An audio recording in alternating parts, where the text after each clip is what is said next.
Hello, everybody. Welcome into a Tuesday edition of the Computer America Show. It's a preview on our live video streaming page, and we have a terrific show for you tonight. Of course, in hour two, we'll have computer and technology news brought to you by Slimware Utilities, the official optimization software of Computer America. And in the first hour, we have a very special treat for you. For those of you wishing that you had a flying car, well, it's not necessarily the stuff of science fiction anymore. That's right. It could be a reality. It looks like it is going to be a reality. We have the president of Freedom Motors and the CEO of Moller International, Dr. Paul Moller, is going to be with us here tonight talking about sky cars, flying cars, and yes, they are real. So sit back, relax, enjoy the show. It's going to be an entertaining 2 hours. 1 minute until showtime. Here on Computer America.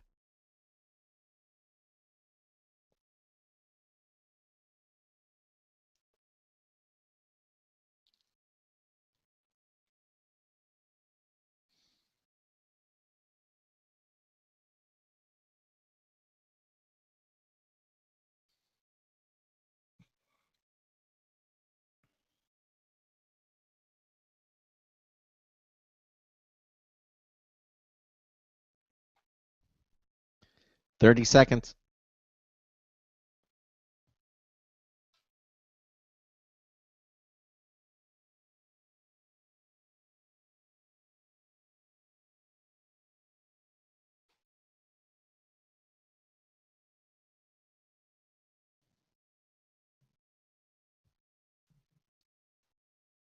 Your show will go live in 5 seconds. 4, 3, 2, 1.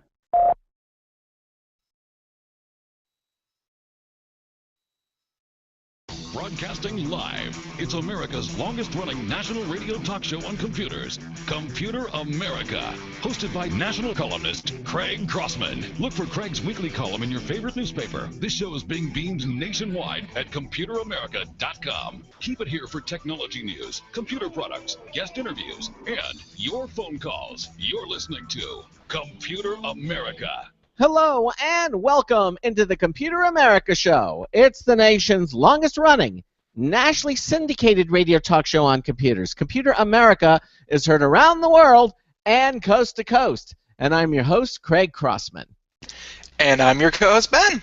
And I'm really excited about tonight's show because, look, we do computers. That's what our main focus is. We're Computer America. We're not Boating America. We're not Plumbing America. We're all about computers, but we're also about technology. And I'm really excited about this first hour. I have to tell you, I've always dreamed of owning a flying car. You know, it's been the stuff of science fiction. But I think just about everybody, especially if you're ever stuck in traffic, wouldn't it be nice to be able to levitate up and just fly over all the traffic? Even before the traffic, people were watching shows like The Jetsons and things like that. Yeah, exactly. That's the stuff of science fiction. But evidently, yeah. I mean, it's the stuff of dreams, but it's evidently becoming a reality. We're going to have the CEO of Moller International and the president of Freedom Motors, Dr. Paul Moller, is here with us tonight, talking about flying cars, the Moller Sky Car. This is amazing, and we're going to get to him momentarily. Of course, in hour two, we're going to have computer and technology news. That's brought to you by Slimware Utilities. They are the official optimization software of Computer America. So I'm really jazzed to get going here. Ben, anything you want to talk about before we get started? No. I think just jump right into this one. All right, well, let's do it. Well, as I said, for the longest time, most of us really have wished for a flying car sometime within our lives. And as I said, usually during rush hour traffic. Well, it looks like Moller International will be making your wish come true. Yeah. So if you've been dreaming of owning a flying car, it may even be coming to you sooner than you thought. Now, joining us tonight is the CEO of Moller International and president of Freedom Motors, Dr. Paul Moller. Paul, welcome into Computer America. How are you, sir? Good evening. Good the opportunity to talk with. Yeah, I'm really excited about this. I've actually been to your website and to see a little bit about what's going on. Now, if you have a question for about flying cars for us, we certainly would like to entertain your questions. You can call us at 347-884-8881. That's 347-884-8881. We'll get you on and get you through. We are live. You can also send us an email to live@computeramerica.com if you're radio shy. You can also go to our live interactive chat room from our homepage at computeramerica.com. There's a button there. You just follow the instructions. It'll move you into the chat room. And you can also watch, not only listen to the show, but you can also watch the live Computer America video streaming. It's all live, and it's up at our website at computeramerica.com. So just before we get started, may I ask, Paul, what is your PhD in? Aeronautical and mechanical engineering. Well, I guess that qualifies you. Well, I don't know. It's a start, but there's a lot more to this than just engineering, of course. Well, yeah, I would think so, but you know, I think it's everything is based in science and engineering, and I mean, you know, isn't step number one get off the ground? So yeah. I think you're kind of qualified for that. Well, now, I mean, I want to get into some of the obstacles and everything that you've come up against since this. But when did you first realize that this is what you wanted to develop? The Moller Sky Car, I believe is the name of the car. Well, of course, to start out in fairly simplistic terms, I was a 6-year-old in a farm in Canada on the side of a mountain, and getting to school was a really major task. And in the summer, after my first year at school, I rescued a couple hummingbirds from a shed where they got trapped. And as I let them go, I marveled at first the hovering, of course, yeah, and then the acceleration as it disappeared. And it dawned on me that might be a great way to get to school. Yeah. So it sort of started there, probably more by fundamentally the desire to have that degree of freedom that the hummingbird has first, and what we would like to have in many cases. Well, I think from the dawn of time, man has always wanted to fly. I mean, right from the came. I mean, that when they saw birds or whatever they saw, flying up in the air, I think that we've always, somewhere part of us have wanted to, to levitate, get off the ground and fly. I think that's just part of the our makeup. That's our psyche. That's right. It is. I mean, when we dream that we are flying. I mean, it's just. I think it's always been with us. But it varies, of course. In my case, for example, I never really had the desire to be a conventional pilot. I did explore the idea of being a helicopter pilot, of course, because that's what I wanted. But as a farmer's son, it was a pretty expensive future, and we wouldn't be able to afford it. And besides, I'm not the detailed, anal enough person to fly a helicopter and survive. Oh yeah, and that takes an incredible amount of control. And again, even when you're in a plane, I mean, that's flying. Yes, that's true, but it's not the kind of flying where you're really in control. Or I mean, I think the closest thing to it that I've seen are hang gliders. I've seen some people who get into hang gliders. And I think that's about as close as we ever can get to, actually gliding and flying around. Some of them are motorized. Of course, there's the other science fiction thing is the rocket belt. You strap something on the back, and those are around, but you don't get much flight with those. I think it's it's I think 45 seconds or something like that. That's it. You can't really. So. And if you misjudge it by about 10 seconds, you're dead. Oh, so yeah. Yeah, something to think about. Yeah, that's right. No parachute, you're in big trouble. So that's for the ultra adventurous, and we're not seeing that in the near future. However, the fact that you can get into some sort of smaller vehicle, and that vehicle will be able to take you into the air, and you could drive it around like a car, that is incredibly attractive. So tell us a little bit about the Moller Sky Car. Are there really cars that fly? No, I think that's a misnomer. I would call them roadable aircraft, because and we have actually designed a car. We took a Ferrari 955 for a Russian billionaire and designed him a car that would fly, but you end up with a very compromised car and a unusual aircraft, but not one that you'd ever consider practical. So anytime you try to do two different roles for the same vehicle, you're going to end up with a poor production from both, or poor performance from both. So what are you melding here together? Because I'm on your website now. Well, what we have is what's called a roadable aircraft, meaning that it has the ability to be driven from your home on city streets to a vertiport or a heliport a few blocks or a few miles away, where you'd code in your destination, and I'm giving you the view of what you're going to see in the future when the highway in the sky is fully developed. But it's well on its way, so we're not that far away from having that capability. A lot of people don't realize that the commercial airliners today are flown by computers much more reliably than by humans. This crash in San Francisco recently was because they turned it over to the pilot, and he has not had a lot of practice because the computers have been doing the flying for him for so long. So I think people think that they don't like the idea of not having a pilot, but quite frankly, a pilot sometimes can be a liability. Yeah, I can understand. When I'm looking at I go to Moller International, the website, Moller.com, and I see the Skycar 200, the Skycar 400. These look, obviously they look like vehicles that you could drive on the road, but extremely aeronautically, designed.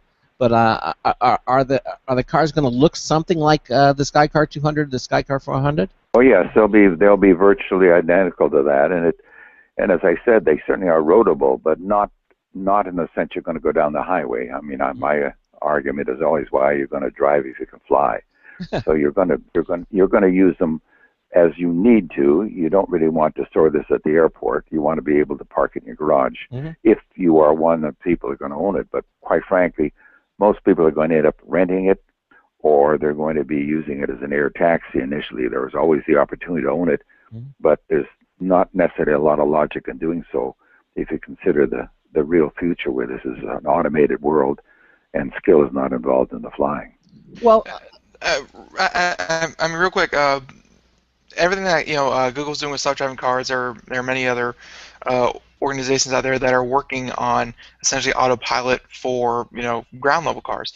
Do you see stuff like that entering? You've already said that airplanes are flown by computers for the most part. Do you see like these these vehicles that you're creating? They're just going to be automated from drive up to your house, and then they find a runway, and then they take off and land wherever you want. Like, do you see the whole thing automated eventually, but including flying cars? Absolutely. Actually, if you consider the Google kind of capability on the street, that's an order of magnitude more difficult than anything that we're dealing with. A highway in the sky is a very straightforward thing to do. It's easy to encompass all the technicalities and get into a navigational world. On the street, you have to deal with people, dogs, whatever. It's marvelous that they even imagined that they could ever do that. So yes, we're happy with our problems being about order of magnitude less difficult. Now, will the Sky Cars, are they going to take off vertically, or will they have to have forward motion? I can't tell whether the engines rotate down, so they have a vertical. Yes, they rotate. I mean, the thing that makes our aircraft unique, it's like the Blade Runner or the Fifth Element, where you take off vertically and you can hover and you can move forward. We don't consider it a hovering machine in the sense that it's not very efficient when it's hovering. You'd be better off if you want to hover with a helicopter. But the fact you can take off vertically means it opens up a whole new world to the people out there that would be able to use this in a practical sense. A helicopter is not very practical to be owned, nor is an airplane for the most part. It's more of a hobby than anything else. Well, so given all of the things you're saying, it's going to actually be easier to do this than Google is. What Google has to deal with their autonomous self-driving cars. So, do you think when do you predict that Sky Cars will be available for people like you and me to own and use? Well, the two-passenger one, and this is conditioned on some of the things we're doing with financing right now, but the two-passenger one is technically able to be available next year. And the reason that's possible is because if it's below a certain weight, we're working with the FAA to get it classified as under a category called light sports aviation, or lay a subcategory of that. And that would mean that you would not have to have a pilot's license. You would have to have what's called a pilot certificate, which is like a driver's license. And the vehicle would be a lot cheaper because you don't have to go through the certification process. Wow. That's possible with a 2-passenger. So we're going to have that on the New Era 200, which is a Jetson-looking vehicle, and of course the Skycar 200. But the most immediate thing we're doing is what we call the Firefly, which is a utilitarian version of the New Era, which is a vehicle that could go up and, for example, rescue someone from the side of a building which is on fire, go up to a window and take somebody and unload them. So that's one application. Border Patrol would be another, but rescue in general would also be so it's a use for that vehicle. It sounds like it's more of a municipal type of vehicle. Right. Paramilitary, right. Perhaps military, and sure. and utilitarian by various groups. Exactly. And it's almost in the shape of a flying saucer. Literally, it's round. Well, that's a structural decision in a sense, because we use what's called a monocoque shell construction. It's a little like the Beetle. As you probably know, the Beetle doesn't have any internal structure. Its shell is its structure, and it turns out that that's probably the lightest way to build anything that you can imagine. That whole airframe on the Firefly, for example, which can carry 4 people in a rescue mission, the whole vehicle airframe weighs 75 pounds. Wow. So it's really impressive what you can do with structures today. And of course, your show is about computers. This is really a flying computer. We've been in the computer business almost as much as we've been in the engine business for 20 years now. We used to have to write all our code in machine language because the processors weren't quick enough, so we had to do it in some shorthand method, and that cost a lot of money and a lot of time to do. And today, of course, you can get these relatively inefficient programs, but the processors are so fast that it doesn't matter. Right, exactly. You don't with today's programming languages, you don't need to write an assembler code. I remember when I had to do that many years ago. My degree is in computer science and engineering, and and we would joke that we'd have to, with the machine language programmers, we throw raw meat to them, in the cellar, and that's pretty much it, because it was really tough. Of course, now it was very difficult, and we've spent, literally, I would say somewhere around $15 million just in developing our avionics, because we're talking about flight control systems involving redundancy, right. and voting systems that switch over and decide who's not telling the truth and kicks it out of the system. Well, it's so important to have safety in this kind of world, and so we have redundancy in the computers and redundancy in the engines. Well, as you so well know, the average smartphone today is a super powerful computer. And something you can hold in your hand. So the development for these things and the hardware weighs a fraction of what it used to be, 10, 15 years ago. So that's all in your favor. In terms of weight and in terms of power usage and a whole number of things. It's a wonderful world, and really what we're doing is dependent upon 3 fundamental things: materials, which have come a long ways; avionics, which has really advanced in the last 10 years; and finally, of course, what we contribute most to is the engines that are producing a couple hundred horsepower that you can tuck under your arm. Well, let's talk about those engines. What kind of engines are you going to be using for these cars? Well, there's a famous scientist in Germany called Dr. Felix Wankel, who invented the rotary engine. Oh, yes. And quite frankly, if he had not invented that, I would have nothing to offer you. I really owe the Skycar to Felix Wankel. Now, we've come a long ways after we had it working, or at least he had it working, and a few products. And we've taken it and have it now producing about 3 times as much power for the same weight. But the principle is still the same. It's the principle that was used in the Mazda. Yes, the Mazda rotary engine. I remember the Mazda rotary engine. That was the first time I actually ever heard of a rotary engine, the Mazda engine. And there was only 2 engines that were ever put into production that were rotary. One was Mazda, and the other one was a company called Outboard Marine Corporation. And we acquired all their assets as one of our programs along the line, because clearly I don't believe our company could have ever taken the rotary engine from where it was to where it is without the help of a lot of other companies. We acquired about $2 billion worth of IP from General Motors, Outboard Marine Corporation, and Infinite Engine Company, and then we, of course, put our own significant amount of capital into getting this technology to where it is.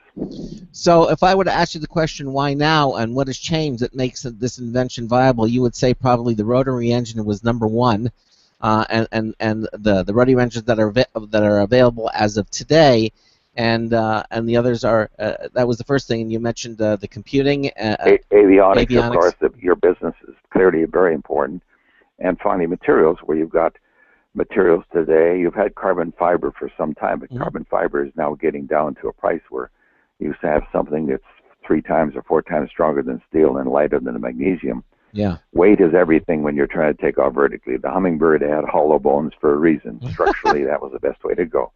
So nature had a few million years head start on us, and we're just trying to catch up.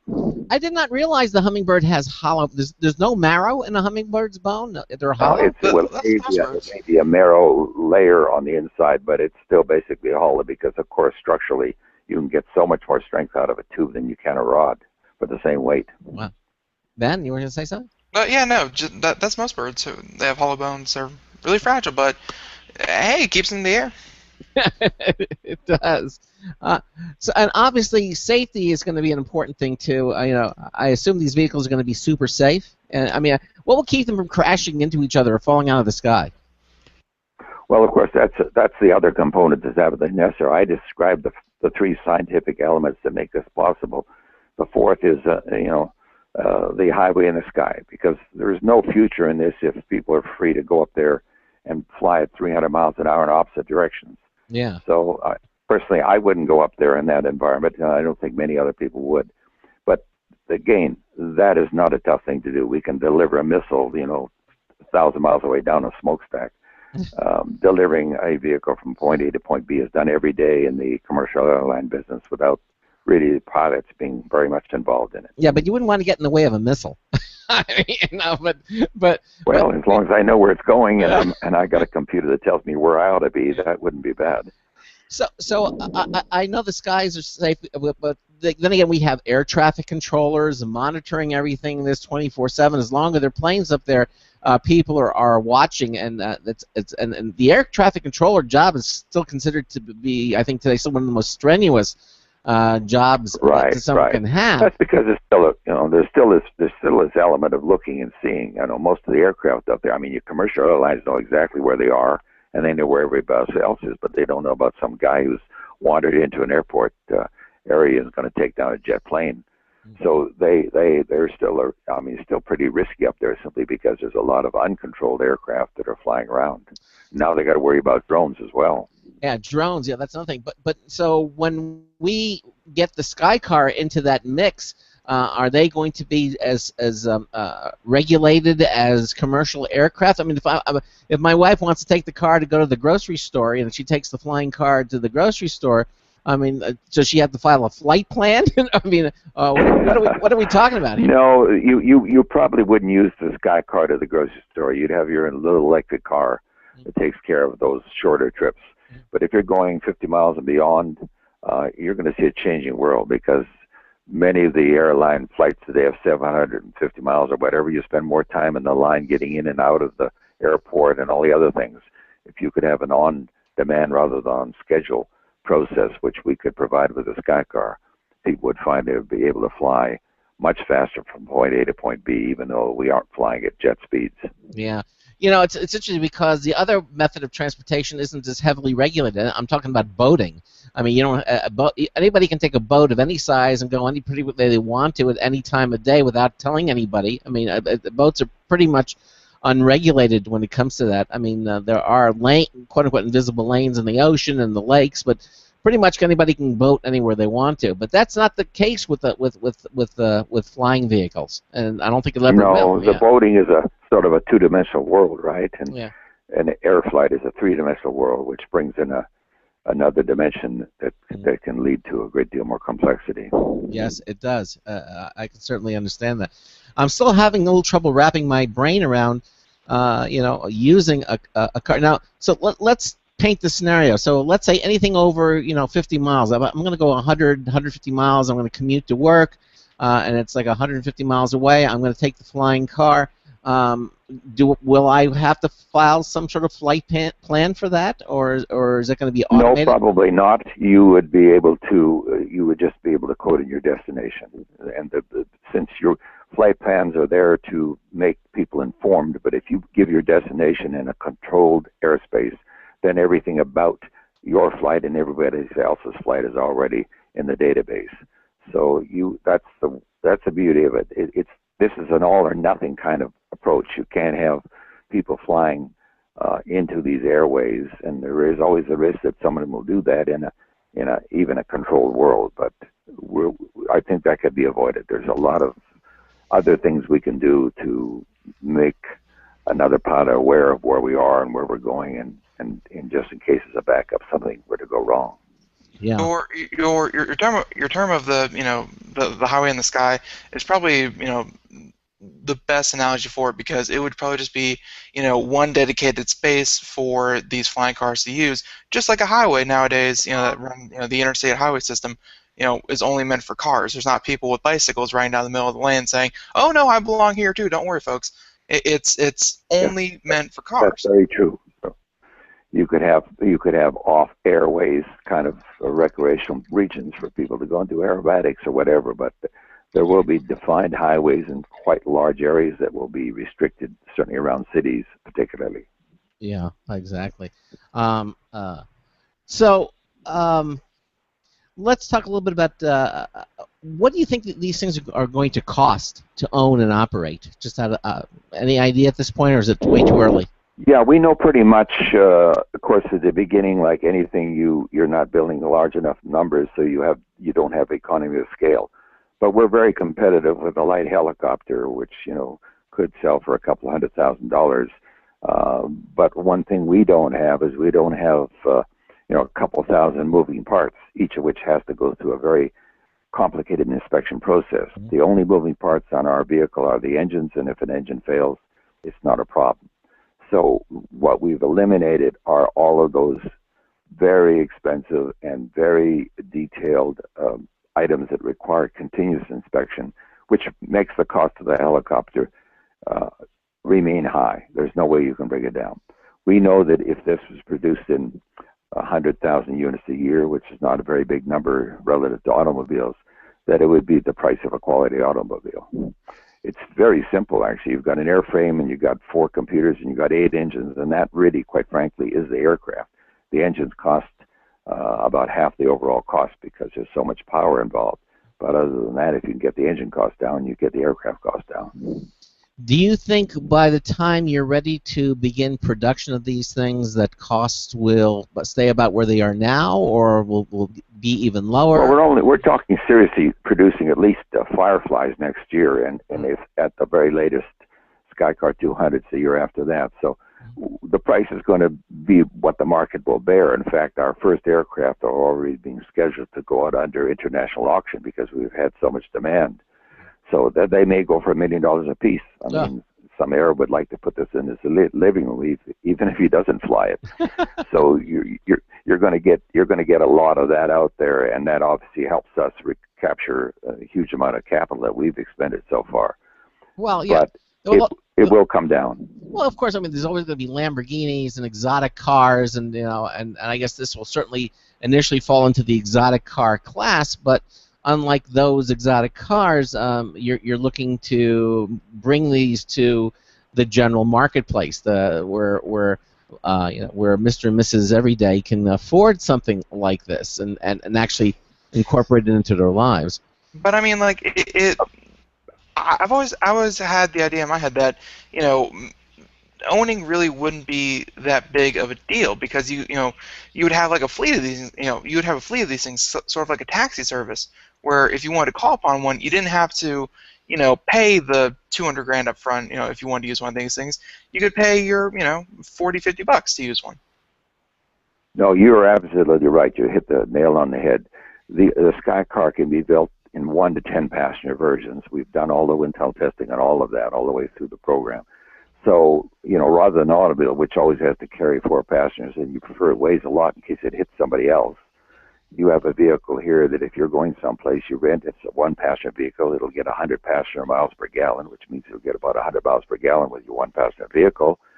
If it's a two-passenger vehicle, it gets 50 miles to the gallon. If it's a four-passenger, about 25 miles a gallon. But if you think about it, the average automobile only carries 1.3 people, so you're really ahead of the game in the sense that you're probably twice as efficient in fuel economy as the average automobile.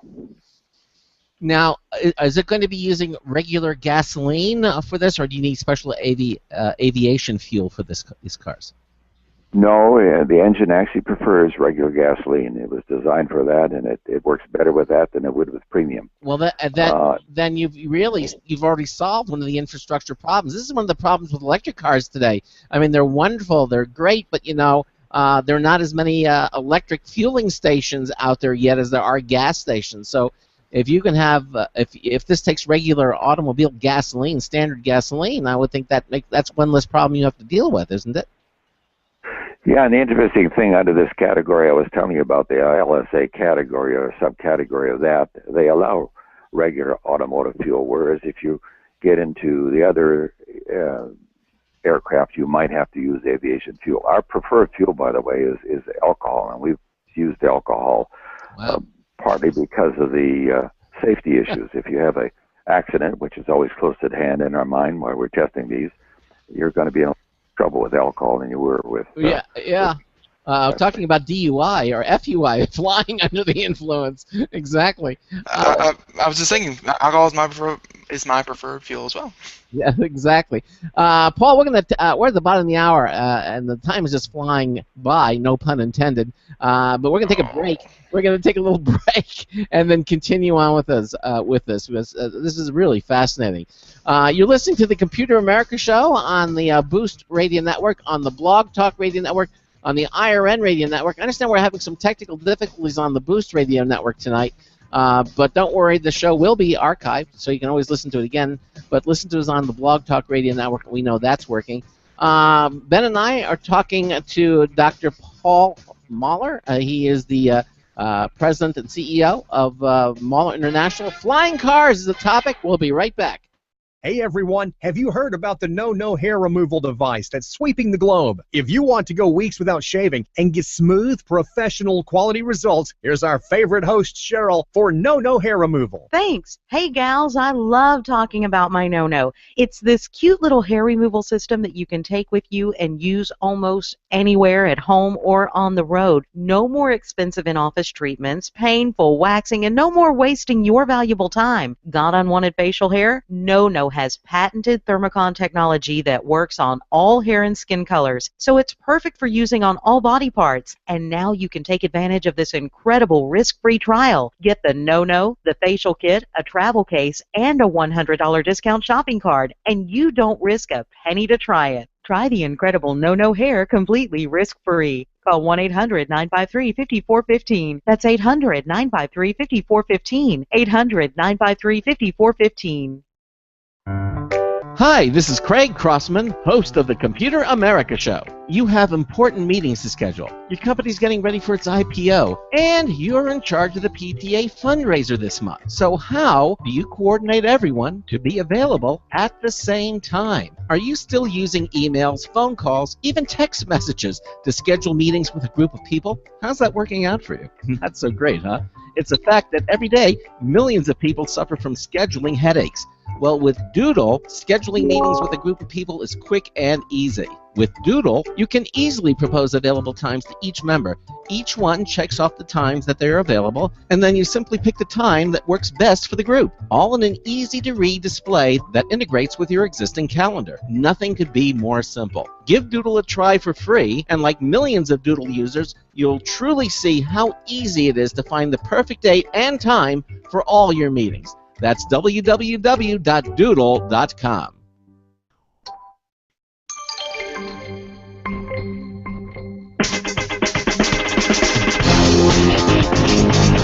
There you are. This is Marty Winston with a News Tips Bulletin Review for Computer America, and this time, the DeGauss Dual Driver Hi-Fi earphones. DeGauss Labs has a lot of nerve labeling their dual driver earphones for Android as Hi-Fi, so it's a really good thing. that these are the very best sounding in-ear instruments we can ever remember hearing. We tend to be perfectionists when it comes to acoustic transparency, which is to say that hearing it in playback should be exactly like what we would expect to hear if we were in the room as a recording is being made. Others of the in-ear ilk we've thought better than most tended to do their best work at mid-range tones and up, as we and acoustic physics might expect from a transducer small enough to fit in an ear. But some louse at the Gauss is confusing the heck out of us with the kind of performance that reproduces the leftmost keys on the piano, the sounds of the bass, and the thump of the bass drum as if we were listening to room-size monitoring gear. Bottom line, the DeGauss dual driver Wi-Fi earphones for Android make fidelity come true to an extent no alternative we've ever heard can do. Bravo! This is Marty Winston with the News Tips and Bulletin Review for Computer America. Welcome back to the Computer America Show. That was a roller coaster of emotions that Marty Winston kind of gives us there for me. He's like, they have some nerve, but they deserve it. So, all right. So, yeah, that was a very good review for those headphones. All right, but we are talking to Dr. Paul Moller here, and, all about his flying cars and what they mean, for us in the next year, in the next 10 years, next 15 years. I mean, and one thing that I don't think we've covered yet is how, Paul, how are these going to, play nicely with the current, airplane infrastructure? Like right now, everyone takes these huge commuter planes that are essentially giant buses that fly, that carry 200-300 people at a time, and they go and they're full of cold germs and babies. And like how do you see your products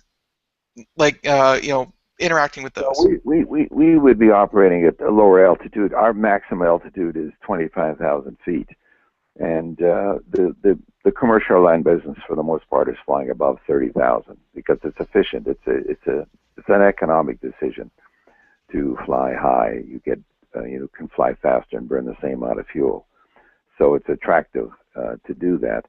So we're very integratable. Of course, there's going to be strict rules around airports where you've got people, the commercial airlines having to get from the ground level up to their 30,000 feet. But for the most part, we're not going to get in each other's way. We really have a different world in which we're intending to use.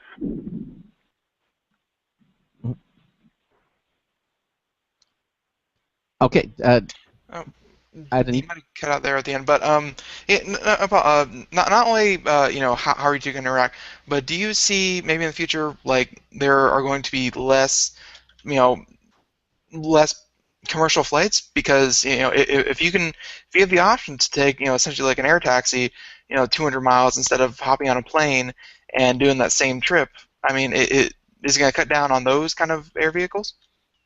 Well, I think what it's really going to do is prevent total chaos, because where you see things going today, if you study the growth of the airspace and the air control areas, and then of course the security issues on top of that, it's hell to fly. Yeah, it is. What we're doing, we're going to do the same for the road. If we take off all the cars off the road that are presently driving 50 miles or more, we're going to drop the traffic on the road to at least about 35%, and that's going to make a tremendous difference. The same thing will be true of the air, although in the air's case, because the growth is so dynamic today, what we really will prevent is these impossible problems when that space becomes uncontrollable. So we're going to help the network operate in an efficient way. Well, it's become so difficult for people to commute in the air like it used to be. I mean, not because you have to go through the security and the TSA and you have to get to the airport an hour ahead of time. I mean, it's not like it used to be. Flying is not as easy. No, it's very, very unpleasant. I agree. Yeah. It's very unpleasant. And if given an alternative, you say, especially to someone who has to commute to work, and has to go 100 some odd miles to work or whatever, this is a viable alternative for them. They'll be able to do this with far less of any security and. Because they're the only two people. He's not kind of worried about his car getting hijacked, or skyjacked, because he's the only one in it. Going back and forth, or maybe a passenger with him, or someone that he knows. only one in it, and he's not even the one flying it. Assuming the safety, the safe features on there, you probably won't even be able to control it if it's all, computer automated. Well, that's a good question. Right. You'll be unable to do anything during the trip except change your destination. You're certainly not going to be able to decide. Well, you could decide to go down, but of course you'd be if you're going from point A to point B, you're going to be defined to a particular altitude the whole trip. Right. If you change directions, you'll have to change to a different altitude. And of course, the computer will do that for you because there's different vectors between any 2 points, and sure. Just one vector change during the trip would allow you to connect any point with any other point through this kind of world we're talking about here. Yeah. So, for example, in other words, if I'm flying and then I get a phone call when I'm in the air, and they say, "Oh, the meeting's been changed, and you have to go to the other office." I don't have to go all the way to the point B. I can, in midair, I can say, okay, I can put a change of course in the computer, and at that point, it'll just change it and take me to the alternative. The little blinker comes on the airplane, and you. You hit the turn signal, exactly, yeah, and you. Yeah. And you go to the other place. And it would do all for you. You don't have to pre-program anything else. Everything is coded. Every destination has a coding number, and you'd be given that, or the computer would be given that. Okay. So I used to tell a joke when they asked me about this, and I said, well, they talked about drunk drivers. I said, well, you won't have any drunk drivers colliding, but he might end up in the wrong town by not coding the right answer. I see. So basically, you're taking the human element out of it, other than putting in the destination, as you said. The person is technically really not flying. They don't need the pilot's license because they're not flying it. The vehicle is flying itself. Yeah, we're getting ahead of ourselves a little bit because that's not going to be immediately what happens, but it's certainly going to be the future. I don't think anything short of that would be realistic. Mm-hmm. This vehicle has to be able to be controlled in that way, or you're going to be in a dangerous world, which nobody's going to accept. Yeah, exactly.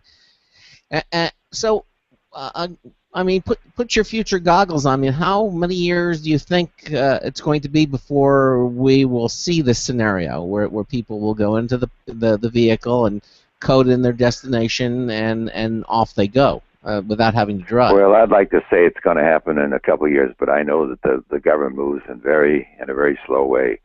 So I would say this is probably the scenario we're talking about here is something between, optimistically 5 years, but realistically probably 10, because even if they started tomorrow, getting appropriations from Congress, etc., would take quite a while. So I see a 10-year program, but you're going to still have the opportunity to use this vehicle as an air taxi or more lightly as a rental vehicle early on, but you will have, of course, not the freedom that you'd have if you could just let it do all the work by itself.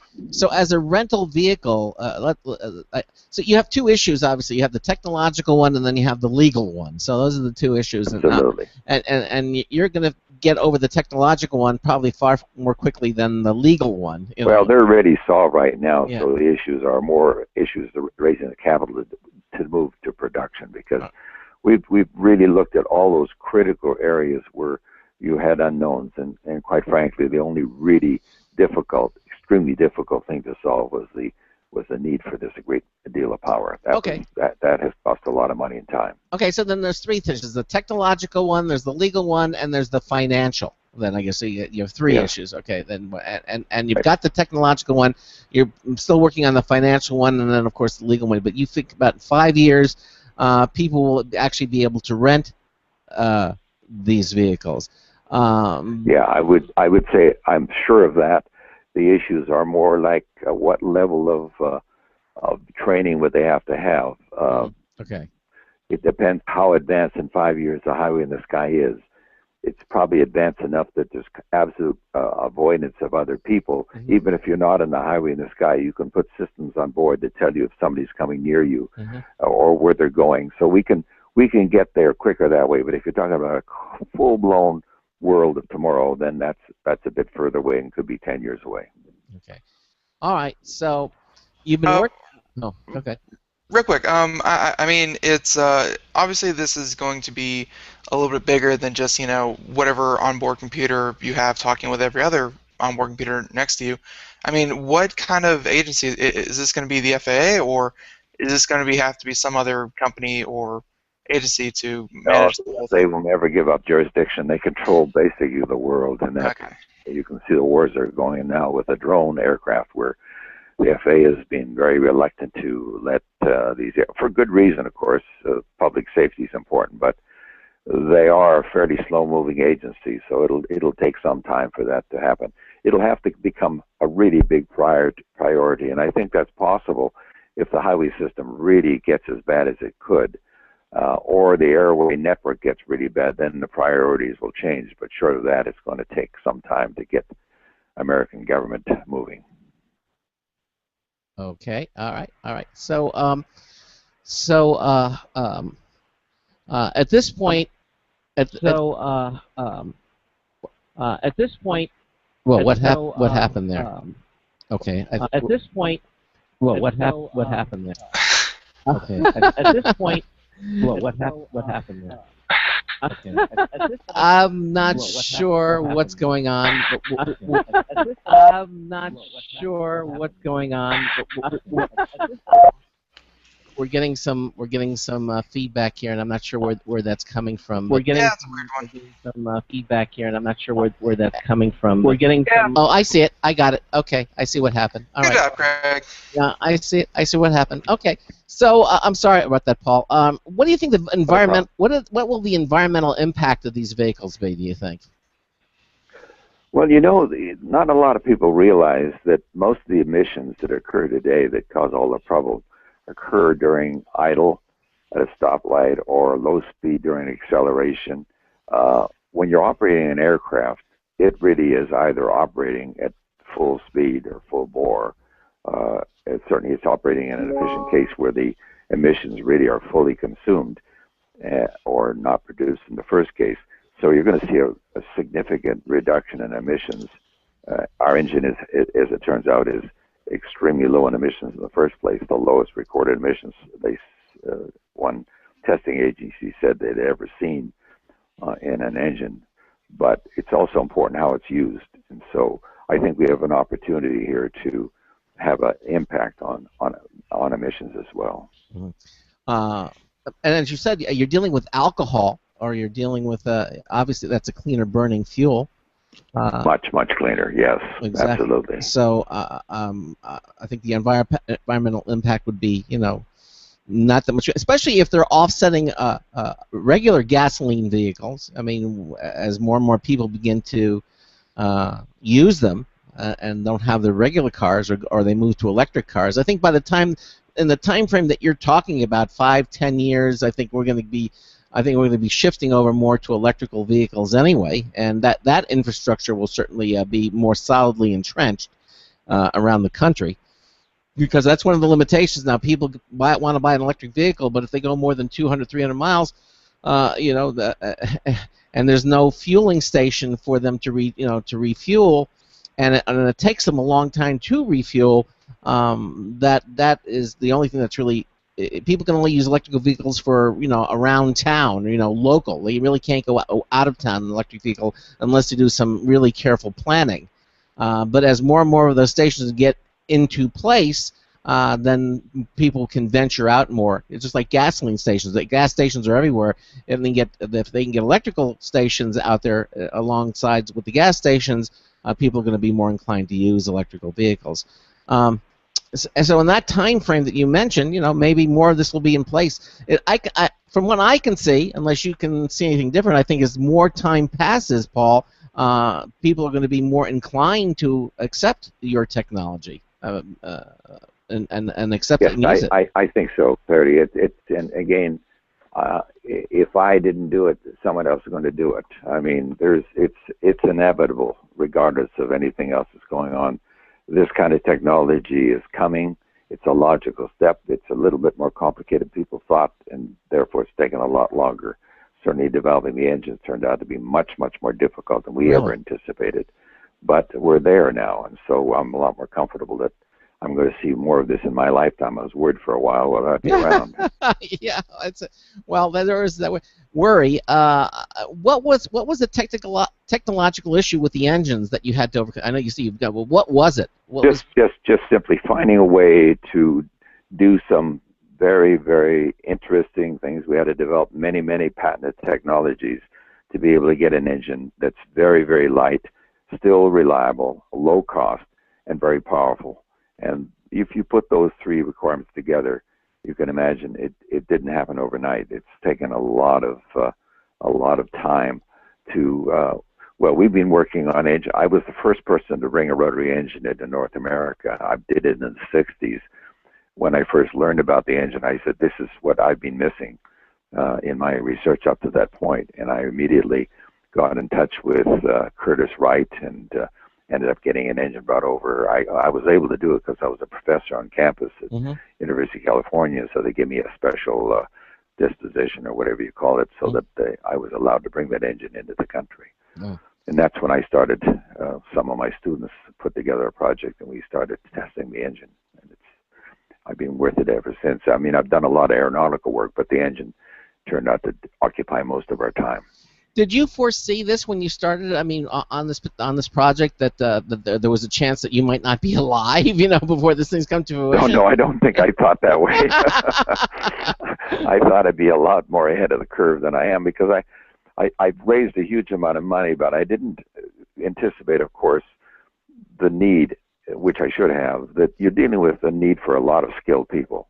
You need good software people, you need good hardware people, you need good composite people.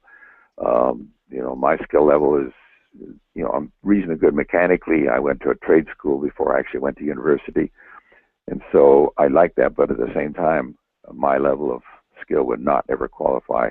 This is something that could happen in my lifetime.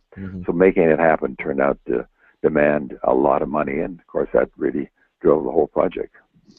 So if you had to summarize again, or the remaining roadblocks that need to be overcome to make these vehicles a reality, I mean, we touched on it, but what would it be that, and what about the FAA involvement with this? Well, I think the FAA, I think we have the opportunity, as we talked earlier, about military applications, paramilitary applications, utilitarian applications, border patrol, rescue. There's enough market out there that you can bypass various issues that would bring down the project. So I think that part of it's inevitable. How long it's going to take to get into everybody's hands on a commercial level, that's a little less able to be defined. But this technology is going forward, and it's going to happen as we expect it to do at this point, not as we expect it to do when we started out. Okay, so let's say I'm someone listening to our show tonight, the Computer America show, and they're hearing you talk and everything, and they're getting really excited, and the question might pop into mind, well, how can I become involved, or and what can I do to make this? Well, it depends how deep your pockets are. Okay. If you're just a person who would like to be part of our future, then you can just go to our website. There's a thing called Invest, which we're a public company. You can come out and buy stock, and right now it's very low relative to where we believe it's going to be. But that doesn't necessarily benefit the company. It benefits it in indirect ways, but it doesn't put money in the bank. But that's a way they could join the organization, become part of it. But if an investor out there is really believes in what we're doing, he just needs to come to us and we'll talk, and we'll make it.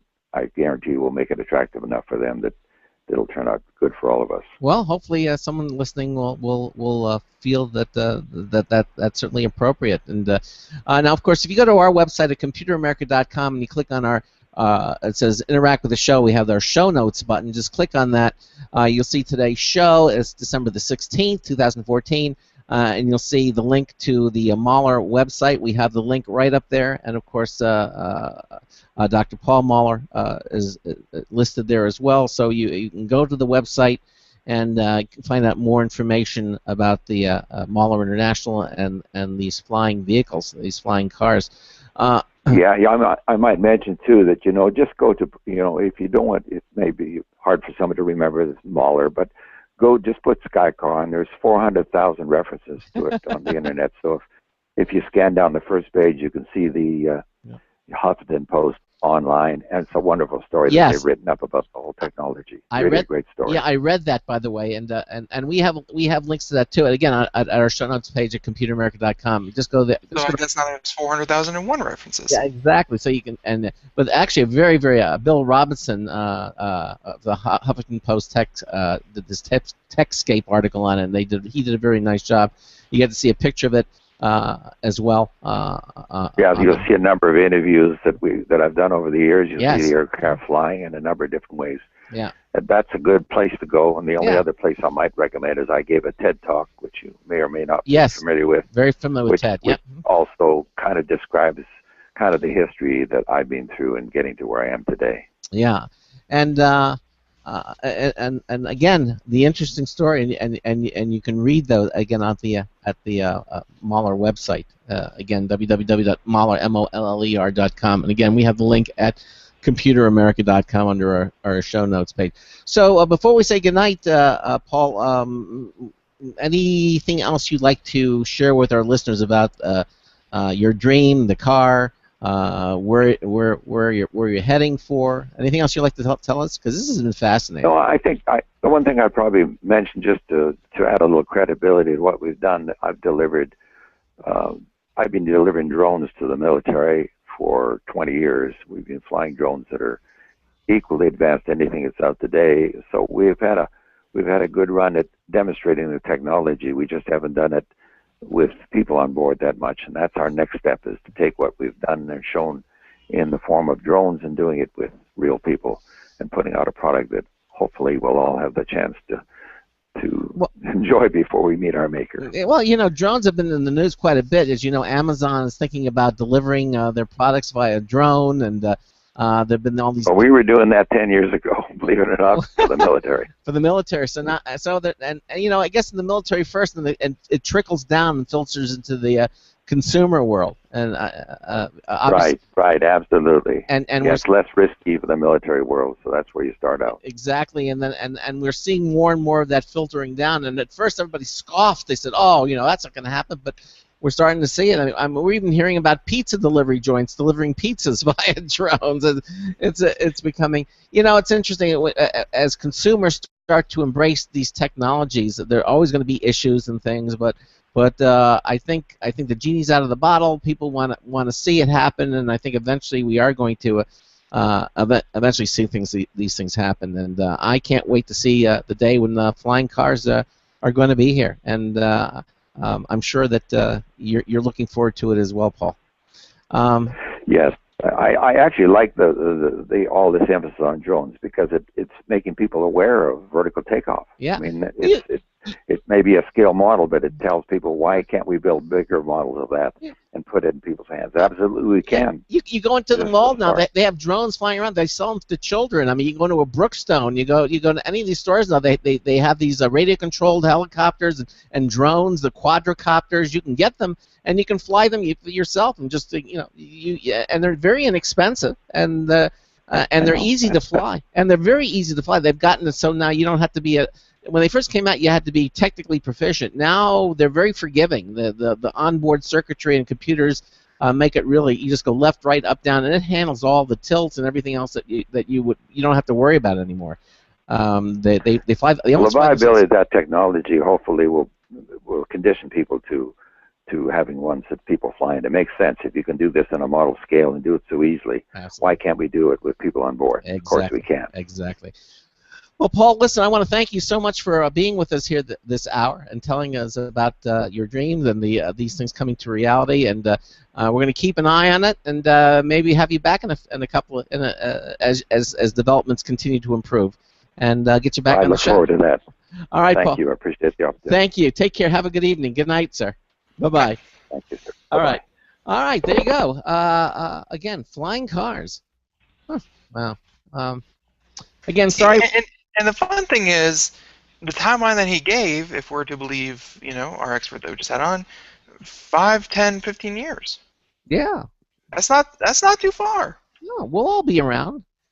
You'll be here, I'll be here. I might be on Mars, but I mean. Oh, well, you know, maybe the dogs won't. Maybe Zach won't. Oh, that's bad. Yeah, won't have the flying car, but hopefully we will be around. And Oh, oh, I know he'll be around. He'll just be a little older, but better be. okay. Well, be responsible. You predicted it, therefore you're at fault. That's my fault. Okay, there you go. For those of you, again, our computer contests are in full swing. Head over to our Computer America homepage. You'll see all the wonderful. We keep adding more and more holiday festivity decorations. Now we have snowflakes and snowmen, and it keeps getting more and more improvements. But go to our contest page under Interact menu and check out our Logitech contest. That's in full swing. We got 3 great prizes. To register is real easy. The official Computer America contest entry form is right on the Logitech contest page. Third, second, and grand prize. The grand prize being the Logitech X300 mobile wireless stereo speaker, valued at $70. The contest will be over on January the 16th of next year, 2015, and then over the weekend we'll draw the 3 winning names, and then on Monday, January the 19th, we'll be back. We'll announce the 3 winners. We're going to be taking 2 weeks off on Computer America. That's our one holiday a year that we do take off, but 2 weeks, and then we'll be back, and then we'll be out at the Consumer Electronics Show. It's just going to be a real fun new year for us, and hopefully you all will continue to listen to Computer America and participate. We got some great shows lined up.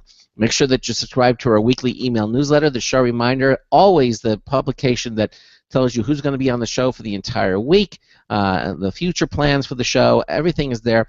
We've got a couple of interesting articles from some contributing editors that we're going to be adding during the holidays. One of them from one of our chat room participants wrote some very interesting articles that we're going to put in the show reminder for you to read. So head over to computeramerica.com, enter in all of our contests. They're all private. They're all free. They're all fun, of course, and you might win something really, really nice. Okay, coming up in the next hour, computer and technology news, brought to you by Slimware Utilities. Some interesting stories, some we didn't get to last night, like a bracelet that turns your arm into a touchscreen display. I'm not kidding. Your arm into a touchscreen display. And we got more stories like that. Bose is in the news, wants to launch a streaming music service. That's all coming up in hour 2 of the Computer America Show. Stay with us. Broadcasting live, it's the only national radio talk show on computers to air every weeknight. Computer America, hosted by national columnist Craig Crossman. The first hour's behind us, but there's still more of tech news, tech talk, and your phone calls. We're being beamed nationwide at ComputerAmerica.com. You got computer problems? Bring them on. You're listening to Computer America. Computers run the world, and we run computers. Call us or send us an email to live@computeramerica.com. Hello and welcome into hour 2 of the nation's longest-running, nationally syndicated radio talk show on computers. This is the Computer America Show, and I'm your host, Craig Crossman. And I'm your co-host, Ben. And that was really interesting. Flying cars becoming a reality. Dr. Paul Moller on with this. For sure. And if you missed it, you certainly can listen to it again. We archive all of our shows at ComputerAmerica.com, and so we'll you can listen to it again at your leisure, and it's all available. All of our shows that we do here are available. Just go to our archives pull-down menu there. It's right at the top of every Computer America page. This is archives. Just click on that, and you'll see links to the Blog Talk Radio Network. We have the RSS feed. We have links to Apple's iTunes. We have you can do it right from within the browser, or it'll actually launch the iTunes application, so you can listen to there if you want to upload if you want to download, the show ahead of time. So it'll just be waiting for you. We also have a link to the video archives page on our archives link. So everything you need to know is at ComputerAmerica.com. Check it out. And again, don't forget to check out our contests. Okay. All right. So I think we're going to do some news. Ben? All right. Let's do it. Tonight's Computer and Technology News is brought to you by Slimware Utilities, the official optimization software of Computer America. You can visit them at slimwareutilities.com to clean, speed up, and optimize your Windows system for free. So I gotta get that timing down right. You didn't say anything. Well, I know. I figured by now you just know. When I say it, you'll just be able to hand it back to me. But yes, all for free. Okay, everything at the Slimware Utilities website is completely free. They're not freemium. They're not, use it for a while and then pay us. No, they're all free. Download all of them. You'll be happy you did. They're terrific. We use them here on a regular basis. SlimwareUtilities.com. You'll thank us for it. Go ahead and do it right now. Okay.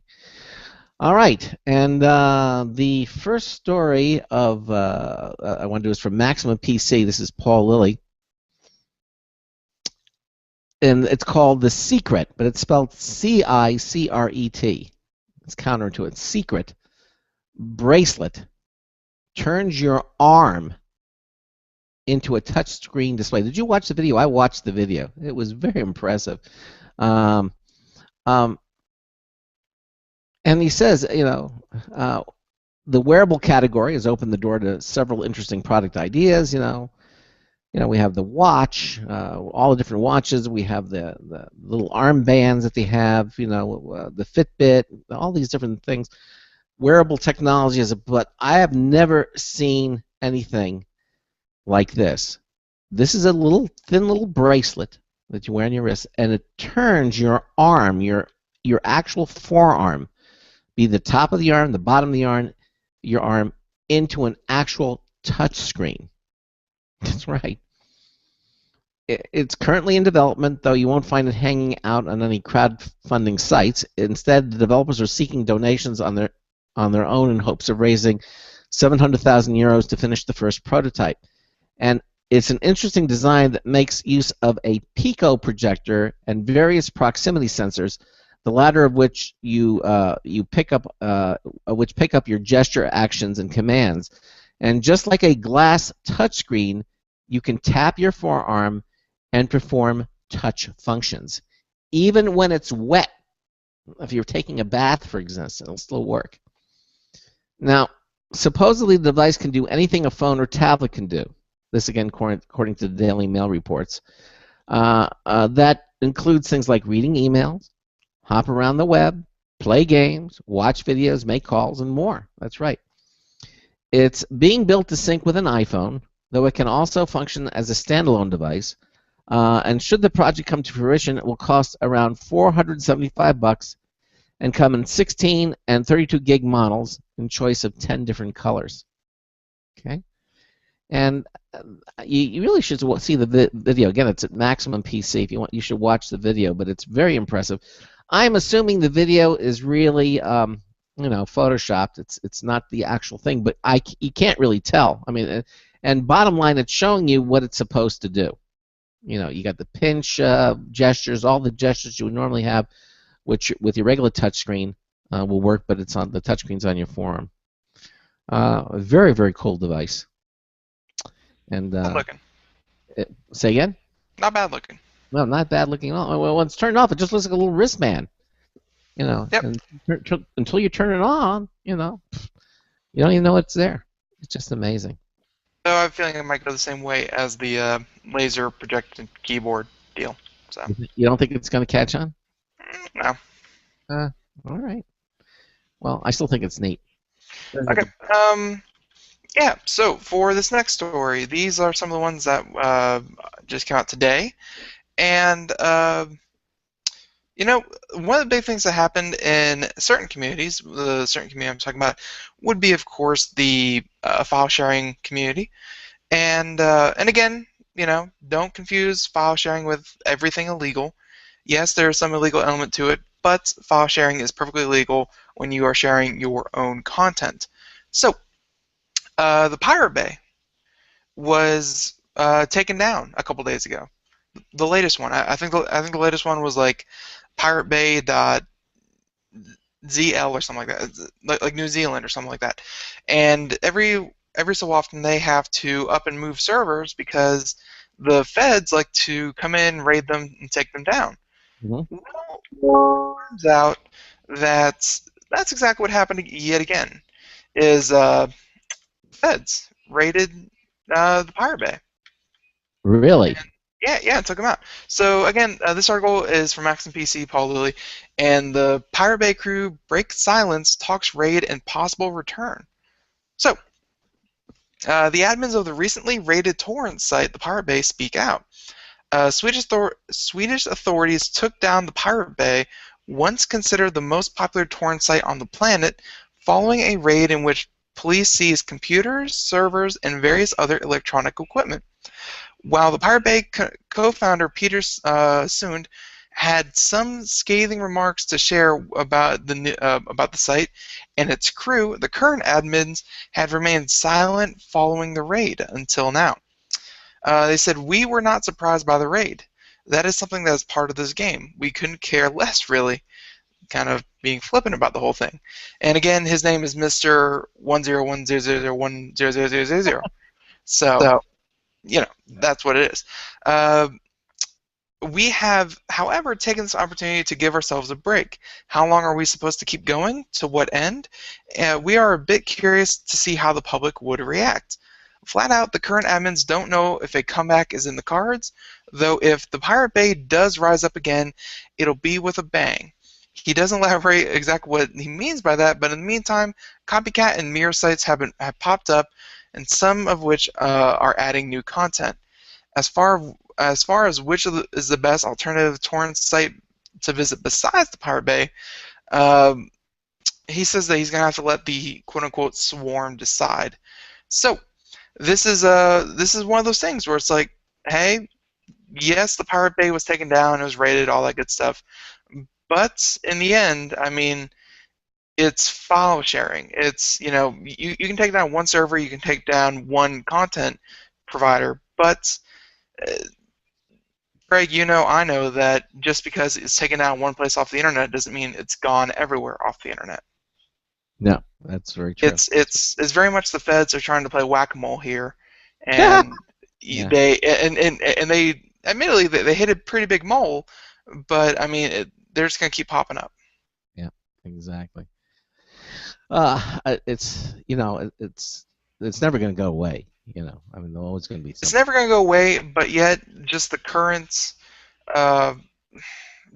economy around it, there is no way that they can embrace it. Yeah, exactly. Yeah, they can't just say, yeah, you know, content is never going away. It's going crazy. No, you have to try to squash it, but it's never really going to work.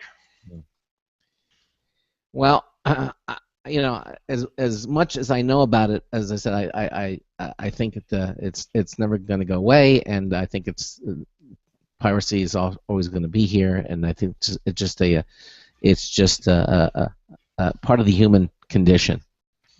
People are always going to try to get things that for free, you know, if they can, you know, and if they can get away with it, they'll do it. I think that's just the way it is.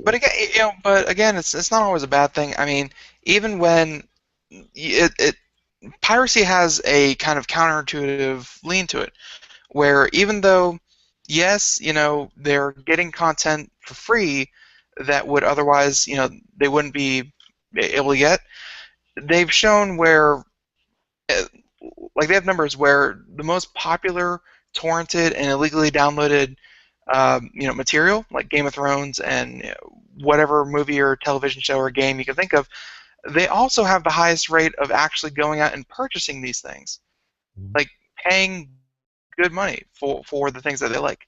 So, if anything, piracy has a more, you know, hey, let me try it, and if I like it, I'll support you. I'll support you. You know, But it's not always like that, Ben. There are some. It's not always like that. No. It's not always like if that. It's a bad product, yeah, they're gonna see it right out the gate. Yeah, I agree.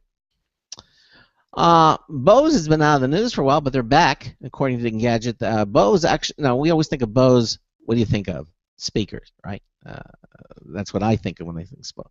And maybe headsets, but I always think of Bose as making high quality speakers. I mean, to this day, I mean, the smaller Bose speakers. I have a Bose set of speakers here, and they put out an incredible sound, unlike anything I've heard. And I've heard quite a variety of speakers out there. Something about the Bose speakers is just amazing. You know, they're always more expensive, and you can see why. I mean, you can hear why, literally. But evidently, Bose now, evidently going to take a little different turn. They want to launch a streaming music service. My first question is why? I mean, we already there are a lot of streaming music services out there now. Why does Bose want to launch its own streaming service? Kind of confusing. But you know, evidently, according to this article in Gadget, it says Bose doesn't want to rely solely on fashionable audio gear to compete with the likes of Beats and Sonos, so it's venturing into the online music space. Hyperbot highlights a job listing for a senior designer that would help shape a next-generation streaming music platform and a matching ecosystem of products. Just what it would entail isn't clear, but the future recruit would ideally have experience at a big-name streaming service, whether it's Beats, Pandora, or Spotify. Okay.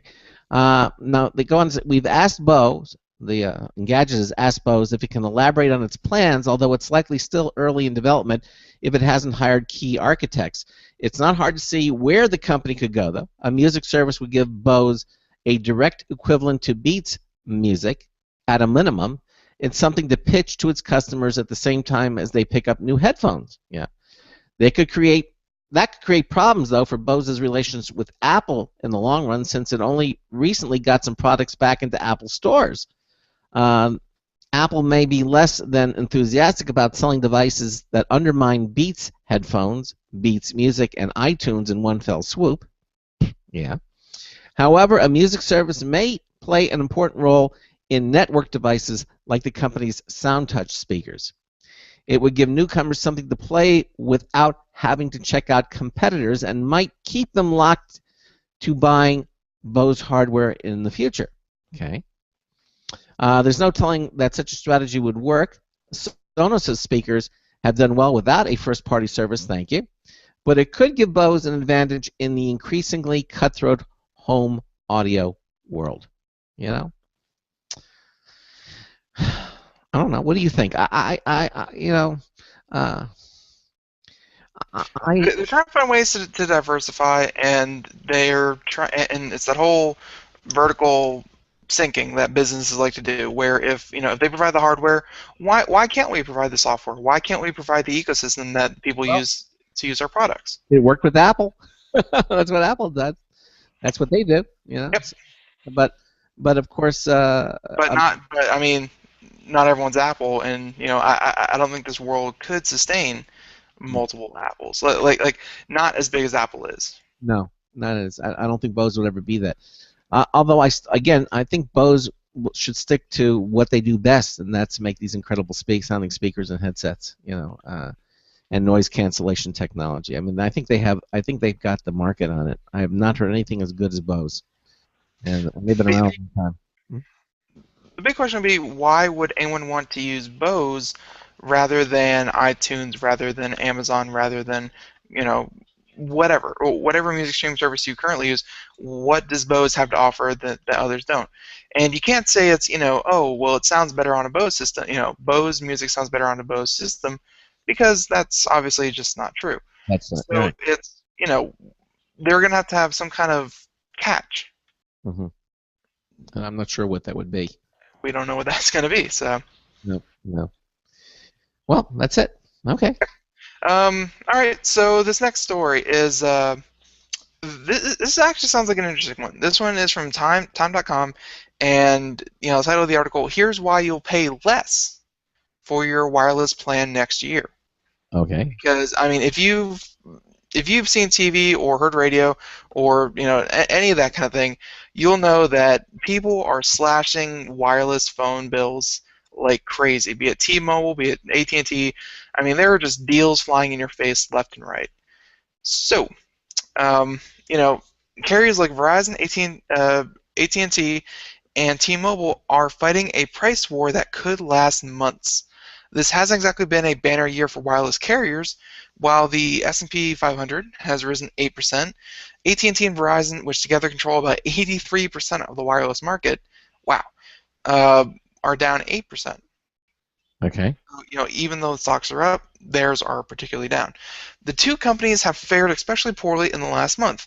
AT&T is down 12%, and Verizon is down. AT&T 10, Verizon 12. So the reason is one that may delight consumers and concern investors. A price war in which rivals cut prices to steal market share from one another has broken out among carriers, and it's only likely to get more intense next year. The longer a price war endures, the more choice consumers will have, though it means financial pain for the carriers. Verizon issued a press release last week with a headline touting strong wireless customer growth, but contains less sunny news further down. The impacts of promotional offers, where all these where they're offering to do all these kind of things for new consumers, is obviously taking a toll.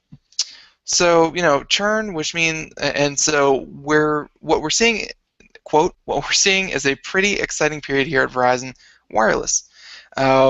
Where we saw an increase in the activations, but we're also seeing an increase in the churn as well. What's churn? The turmoil. Well, actually, they have it here in the article. Churn, which measures customers' attrition, is a scourge to companies that rely on subscription because it can signify consumers' dissatisfaction. So, and all that kind of thing. So in previous surveys, Verizon had a clear lead and T-Mobile had lagged. There's a sign that Verizon owes a churn problem, yada yada. So the current impact, the current environment is impacting the churn, yada yada. What does it all mean? It means that they're fighting tooth and nail for the customers, and when that happens, folks, if you have your money kind of out there with all these people, you're like, my stocks aren't doing too well. But if you're a consumer, like I think 99% of you are, this is good. This means that you're going to get cheaper phone bills, and they're going to be making these kind of deals. They're going to be bending over backwards trying to get you locked into a 2-year contract. Yeah, but you know what you're going to have to do? Guess what? They're not going to come to you. You have to call them and say, look, I'm you looking for a deal, and you're thinking of switching over. I'm going to go to Verizon because they're going to pick up they're saying they're going to pick up my bill and everything. And the conversion. So you got to call them. If you just sit by and do nothing. If you just sit there, they'll happily take as much money as they've always been taking. Exactly. So you have to call them. Which reminds me, I need to call them.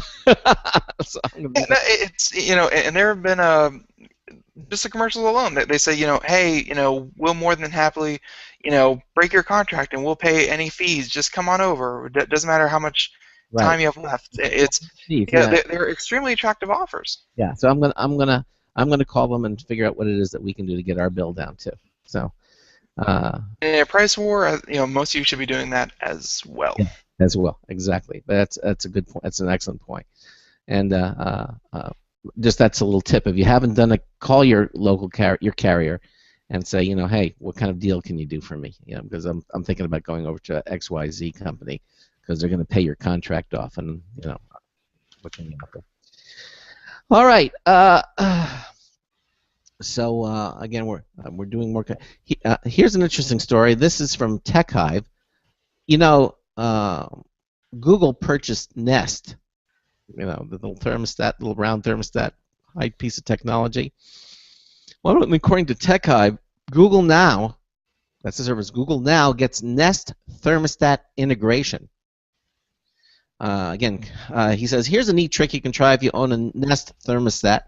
Open up Google Now on Android or the Google app on iOS and tell Google to set your Nest thermostat to 70 degrees. If you do that, Google Now will recognize you're talking about the Nest smart thermostat and will try to adjust the temperature. Okay?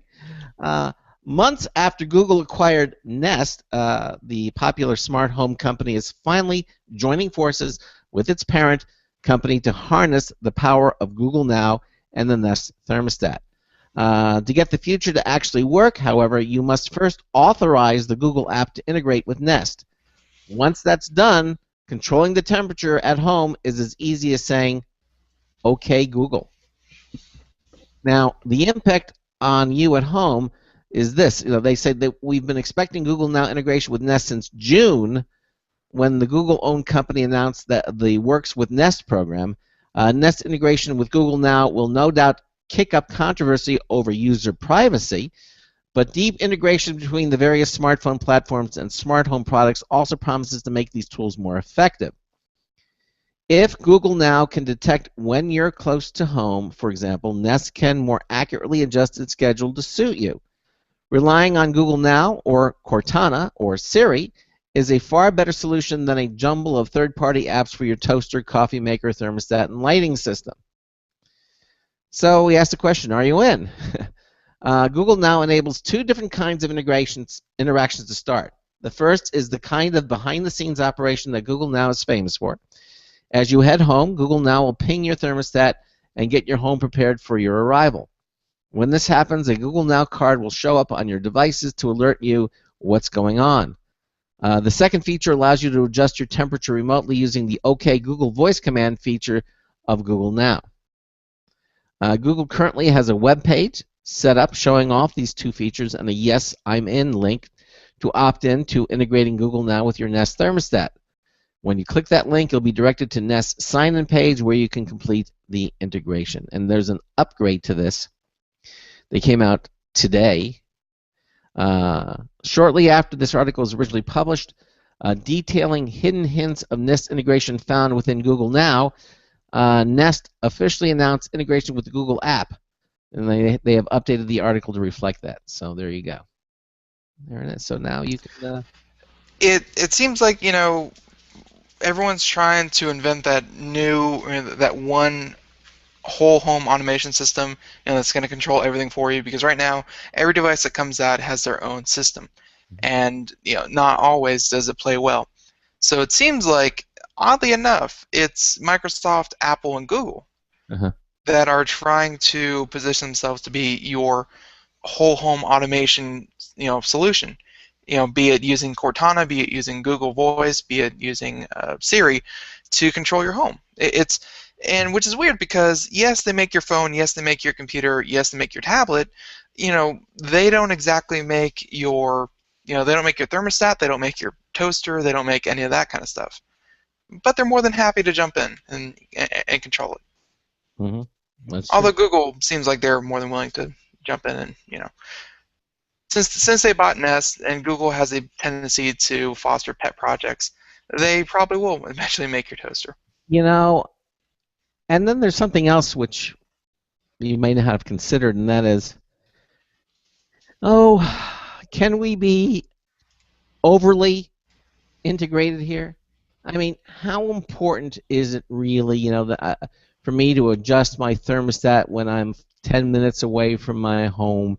I mean, let the thermostat do what it normally does. It senses the temperature and it brings it down to where it's supposed to be, and that's the general purpose of a thermostat. I think maybe we may be overthinking some of these technologies. Just because we can do it doesn't necessarily mean we should do it. I mean, how crucial is it when I'm 15 minutes away from my house that it's going to lower the temperature by 1 or 2 degrees? Is it really that important? Although technically it should be, it notes that you leave work and and you're an hour away from home, then it'll switch from 80 degrees to 72 degrees, and that is a serious savings. Like that's seriously going to affect your power bill. Unless you have. That's what they're talking about. They're not like, okay, well, he's 10 minutes away from home, so now let's bump it up a degree. That's not the point. Unless you have pets at home, you don't want them.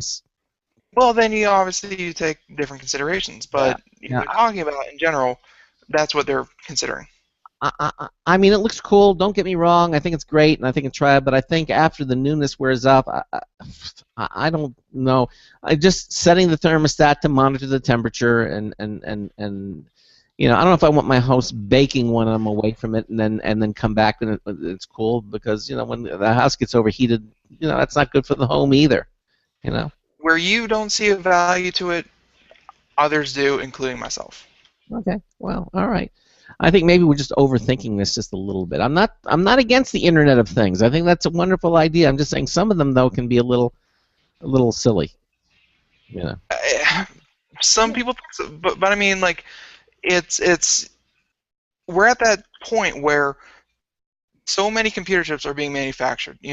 So you can only sell so many tablets, you can only sell so many smartphones, and these tiny little computer chips, they're just kind of waiting. They're waiting to be used, and so they're putting them in your toaster, they're putting them in your coffee maker, they're putting them in your car, they're putting them everywhere. So yes, they are probably going completely bananas overboard with what they should be doing. But I mean, that's how you figure out what people want, is shotgun it, do everything at once, and then what sticks sticks. Yeah. And if people don't want it, it's going to go away. But right now, this is the first time in history where computers are so cheap and so and are able to be put everywhere. This is the first time. Like, this wasn't like, oh yeah, they tried this back in the 70s and it didn't work. This is the first time this is happening. So it's history in the making. Like in 20 years, we're gonna be having classes.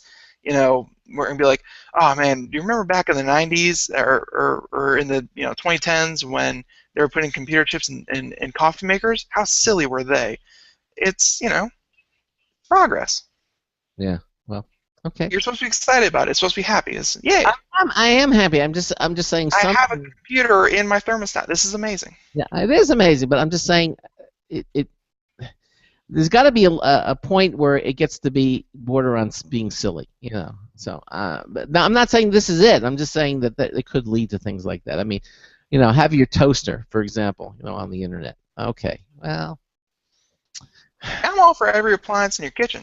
Okay. Wake up, your smartphone wakes you up. You press a button, your coffee starts brewing, your toast starts toasting, that kind of thing. Yeah, I know. The Jetsons coming to fruition. Exactly. Yeah. Here on Computer America. All right, we're going to take a break here and continue on. We're doing computer and technology news brought to you by Slimware Utilities, the official optimization software of Computer America. We got another news tips bullet review from Marty Winston coming up after the break. And some of the other stories. Netflix is embracing the Android Wear, but it failed to turn your watch into a true remote control. Okay. This is some of the stories here. Also, Microsoft Sway changes everything you know about PowerPoint. What is Sway? Well, we'll tell you about that. And we have other stories too. Apple Pay is in the news again, so we'll talk about that when we come back. You listen to the Computer America Show on the Blog Talk Radio Network, the Boost Radio Network, and the IRN Radio Network. Stay with us. Looking for a best friend? Brother Wolf Animal Rescue has your best friend waiting just for you. The mission is to protect and enhance the lives of companion animals and the people who love them. Their no-kill rescue shelter is open year-round, making it easy for people to adopt their best new friend. This year, Brother Wolf will find homes for over 2,400 orphan dogs, puppies, cats, and kittens. All have ended up as an orphan through no fault of their own. Brother Wolf has created a safe, nurturing environment where these special animals can heal emotionally and physically until they find a lifelong home. Their life-saving transport program brings dogs and puppies from overcrowded shelters in the south to rescues in the north where homes are easier to find. Brother Wolf Animal Rescue is a 501c3 organization. To learn more about their life-saving work and to make a donation, visit their website at www.bwar.org. That's www.bwar.org. Help to realize Brother Wolf's vision when no animal is euthanized for lack of a home. Who's a good boy?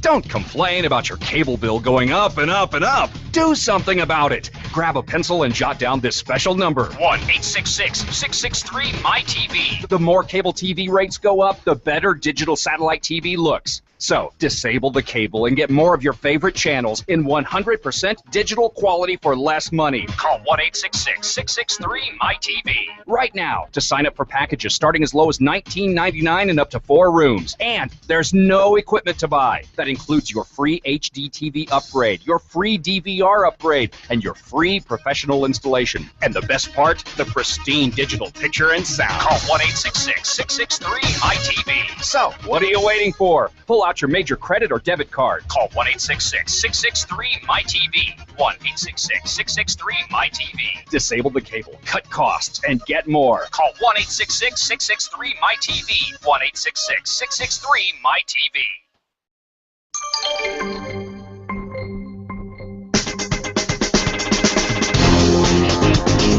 Who let you in? This is Marty Winston with a news tips bulletin review for Computer America. This time, the Cogito Classic. Cogito Classic is a different kind of wearable tech in several ways. Even when nothing's happening, it's a decent wristwatch with luminous hands and a tap-to-backlight digital time and date display. It uses coin cells, so there's nothing to recharge. It doesn't take your pulse or your temperature or want to be a two-way wrist telephone, but it will notify you when you get a call, a text, a social media message, a calendar alert, or a low battery on your smartphone. It can remote control your handset's music player or camera. If you forget where you left your Cogito watch or your handset, either can get the other to make noise. And you can also be alerted when they get out of range of each other. Bottom line, a Cogito Classic connected watch can let you know the time and whether it's a time when you have to reach for your handset. This is Marty Winston with a News Tips Bulletin Review for Computer America.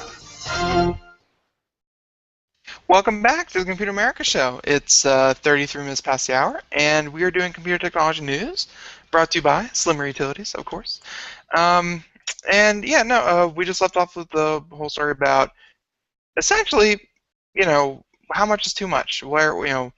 How what happens when you have a computer in every appliance in your house, and you have computers tracking your distance from every other distance?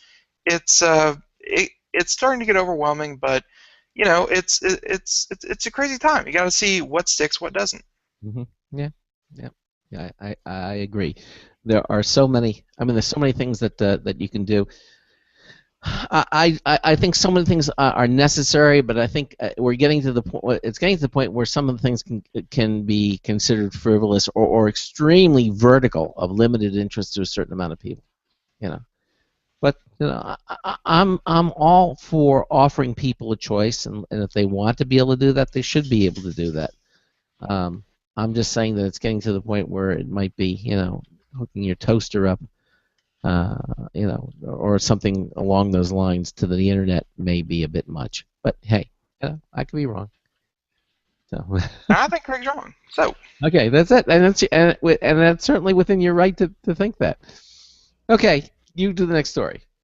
All right, next story. How about this one? This one has a big number in it, so we're going to do it, and we're going to see what it's about.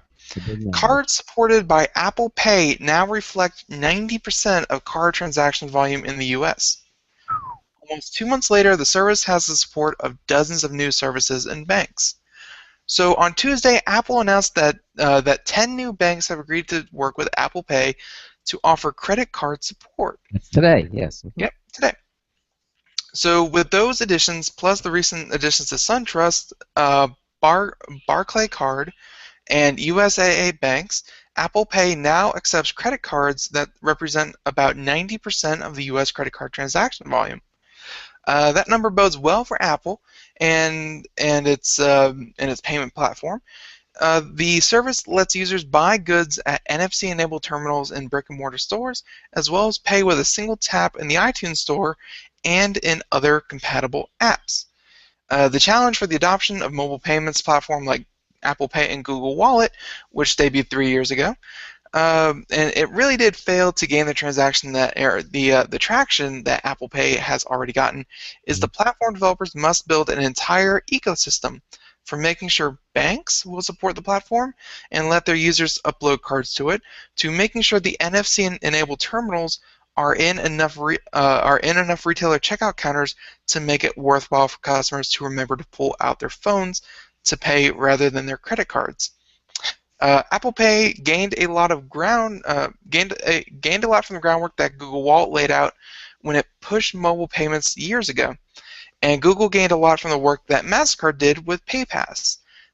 Still, even the most bullish analysts currently predict that by the end of 2015, only 25% of retail terminals in the U.S. will be NFC enabled. That's a relatively small number. Yeah, it is.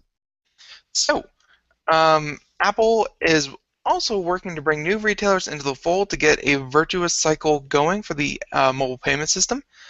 According to the New York Times, Apple has also announced today that Staples would be accepting Apple Pay in its 1,400 stores. Yep. So, Apple Pay's strategy with respect to partners and banks has been decidedly different from Google, and yada, yada, yada. But I think one thing that is working against Apple at this point is the fact that Walmart, instead of jumping on board with Apple Pay or even with Google Wallet, Walmart said that they're going to develop their own app, their own NFC app. Yeah. So say what you want about Walmart, love them or hate them, they have a ton of retail locations. Like, they are everywhere. Yeah. So, I feel like if they had Walmart's support right off the bat, then they would be able to, they would already get people's attention. Like right now, they have to say, okay, Staples is on board, and Home Depot's on board, that kind of thing. But they're slowly adding them instead of getting the big, 800-pound gorilla. And that might be that. I don't think that's going to be the straw that breaks the camel's back. I think that as Apple gets more and more of retail stores, and by the way, I happen to notice that one of the banks that is coming into the fold too, which is nice. That maybe eventually Walmart, with enough pressure, might say, okay, well, we've already spent all this money on this. We'll just accept both. They might because look, Walmart accepts more than one credit card, right? It's just not American Express or Discover. Although as I recall, it used to only accept one or two credit cards, and that was it. And I think they've expanded. Most places only accepted either Visa or MasterCard or American Express. Nowadays, it's pretty much ubiquitous. Exactly, and that's what I think will probably happen with this payment technology. That they're going to realize, okay, we have our own, but so many people now are using Apple Pay because they can use it in so many other places. We're probably just going to put the terminals in or make the terminals accept both. And I think that's what's going to happen. That's my prediction. I think that as Apple Pay continues to expand and more banks and more retail stores are going to accept it, eventually Walmart's going to say, we're just going to accept it too. And just like we accept 5 or 6 or 7 different credit cards, why not just have another payment system? And they'll probably just add it in. I mean, do you see anything wrong with that prediction, Ben? I'm hoping, one or two things can happen. Either it won't really matter, and it's everyone's going to accept everyone, or if these companies keep trying to push their own product, trying to say, don't use Apple Pay, use Walmart Pay, or whatever they call it, or Google Wallet, or this or that, and you have 15, 20 different ones, people are just going to get burnt out, and they're going to stop caring. I mean, why would they use 15 different apps to do what they could do with one credit card? So either they're all going to come to terms, play nice, and whatever one you use is going to be available everywhere, or people are just going to stop caring. They're just going to pull out their debit card and they're just going to go the way of that. Yeah. Because you can tell people, they get bored really quick. Yep. Well, I think that you may be right, but I think what's going to happen if history is any if we learn from history, that's what happened with credit cards. For initially, the big chain store, the big stores would only accept 1 or 2 cards, and because everybody else, they became more and more popular, they just said, we're going to accept all these other cards, and I think that's what's going to happen. They're going to accept. But I mean, the big transition from that was, instead of carrying around pockets full of cash, now you're carrying around a credit card or a debit card. Right. You're no longer carrying around cash. Right. And now the big draw of these NFC payment systems is you're no longer having to pull out your wallet and swipe your card. It's supposedly more secure, quote unquote. Yeah. But I mean, replacing the debit card isn't exactly high priority for people. Yeah, I'm not. I think a debit card, you're still going to need that. You're going to have your debit card when you go to the ATM. Apple Pay doesn't work with those. Unless they get Apple Pay to work over.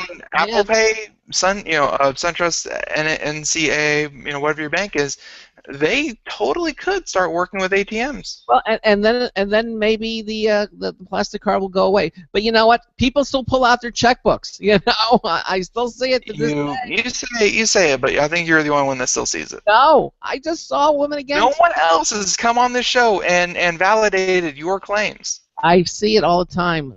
People pull out a check. You're the only one. It's crazy. You live in some kind of time warp. No, they still use checks. Although when they use the checks, you know what? This last time I watched, this woman pulled out her check. She didn't even fill it out. She handed her the blank check. She took the blank check, put it into the reader. It read the check, did everything, and then she just handed the check back. She didn't even have to sign it. It's at this point. So it's instead of a credit card, it's a paper credit card. That's what checks are becoming. Technology is continuing to take over. So even with checks, so I think eventually that cards will either go away or they'll just be supplemented by these newest technologies. I think that's eventually what's going to happen. That's my prediction anyway. Okay. It's one of those things where you won't notice until it becomes so obvious you won't notice. That's what happened with ATMs. I remember when I saw my first ATM. It was called the Green Machine. It appeared on the corner, and it was wonderful. But you had to make them. Now there are ATMs everywhere. Everybody uses it. You don't even think about it anymore. Technology gets sneaky that way. It guts in, and it just becomes Like it's the whole thing with CDs, with DVDs, with Blu-rays. I mean, like at first you see them, you're like, oh, that's new, and then 3-4 years down the road, you're like, people still use the old stuff. Why? Jonathan in the chat room says he doesn't even own a checkbook. I keep mine buried underneath a thick layer of dust as well. Yeah, exactly. You've never. When was the last time you used a check? Writing checks is like, again, you know how to do it, you just don't like doing it. You're like, why do I still have to do this? Yeah, I mean, really. Luckily, it's become like a biannual thing. It's not even a. Yeah. The last time I made a check out was I had to pay somebody. They did some work for us here at the house, and so I had to make a check out for him. That's the last time I've ever used a check. I don't use checks at retail stores anymore, ever, never. I never. But once in a while, to make a personal payment to a person, I might still have to use a check. But that's the last iteration of when I would actually use a check. Jonathan makes another point, and he says you'd be hard pressed to find a payphone these days, though. True. And even the payphones that are still around, they're turning them into Wi-Fi terminals. So yeah, exactly. Yeah. Good luck with that. Bluetooth Wi-Fi terminals too. Yeah, exactly. Anyhow, here's an interesting story from CNET. The Ares Blackbird X10 aerial photography drone lands at Adorama. Now, this thing called the DJI might be fast becoming the GoPro of flying cameras. But drones like the new Ares Blackbird X10 are going to keep things interesting for the category. Now, available exclusively from electronics retailer Adorama, the $799 ready-to-fly quadcopter, it's currently $699 through February of 2015, it's on sale, is made for photo and video enthusiasts more than radio-controlled hobbyists, RC hobbyists, who just like to fly things around, And Adorama offers shipping worldwide. Wouldn't it be cool if they delivered the drone with the drone? Okay. I think that's the signs of doomsday. Yeah, exactly. Not only do they start making themselves, and then they start shipping themselves. Delivering them to your doors, yes, drones. Like the Phantom Vision quadcopters, the Blackbird X10 has a built-in camera. In this case, it's a 16-megapixel one with a 2.8 f-stop lens with a 120-degree angle of view. You can use it for grabbing stills as well as 1080p video at 30 frames per second. Though the camera is not on a gimbal to help keep video looking smooth, the X10 itself has a 6-axis gyro for stability and GPS to keep it hovering in place even if the wind blows it around. That's nice. The radio transmitter has camera controls on board, so you can start and stop recordings, snap photos, and tilt the camera up to 90 degrees. The controller can also be paired with an iPhone or Android device to give you a first-person view from the camera and give you full control of it too. So you don't even need the remote. You can use your iPhone or your smartphone. A 2.4 gigahertz Wi-Fi range extender keeps your mobile device connected from approximately 1,000 feet away. And should the transmitter lose its connection with the X10, it just drops like a rock. No, I'm just kidding. It has a return to home failsafe which will kick in. Guided by GPS, the quadcopter will return to its approximate takeoff spot and land on its own. Well, that's kind of cool. I have not heard that before So basically, it remembers where it took off. So if you lose connection, your radio connection to it, it will remember where it last, and it'll just go back and land itself. It's weird. It's like people who design these things actually think of, what happens. Yeah. Wow. Who knew? I know. It's amazing. Yeah. Well, anyway, there it is. The Aries Blackbird X10. All right. Yeah. Drones. They're mainstream now. Yep. I think it's safe to say that. Yes, you couldn't say that 6 months ago, a year ago. Drones were still firmly in the hobbyist area. Yep. I think nowadays they're mainstream. Yep. All right, so let's see what this whole Microsoft, again, we had Microsoft on last night, very good show. Yeah. But apparently Microsoft has a new thing called Sway that I haven't heard of yet. No. Yep, so Microsoft Sway changes everything you know about PowerPoint. And that's either a great thing or a terrible thing, as with most changes to any Office application. Think of the Charms bar, think of Charms bar, think of the ribbon interface, all that kind of thing. People don't like change. So Microsoft gave PowerPoint a mobile-friendly twist Tuesday with a wider public release of Sway, a new presentation app designed for the confines of mobile phones and tablets. The preview version of the app is now available without signing up for a waiting list, though Microsoft hasn't announced a release date for the finished product. Microsoft is hoping Sway will appeal to a new set of users, movers and shakers who want to whip together presentations across a slew of devices, from their 20-inch desktop to their 4-inch smartphone. Squeezed for time and screen space, these users could easily dispense with PowerPoint's more esoteric features. Its seemingly endless selection of fonts, for instance, includes 3 species of wingdings. Okay, so the question for Microsoft design team was where to make the cuts, and it's clear from the first glance at Sway that they haven't just debuted a new PowerPoint with a few nips and tucks. They've done reconstructive surgery. It's a big one, yeah. Yeah, gone are the drop-down menus nestled within more drop-down menus. Gone are the finicky buttons regulating every square inch of your slides. Gone even are the slides. In their place is an interface so spare that experienced PowerPoint users may feel a momentary loss of control. But that's actually the point, says the senior product manager.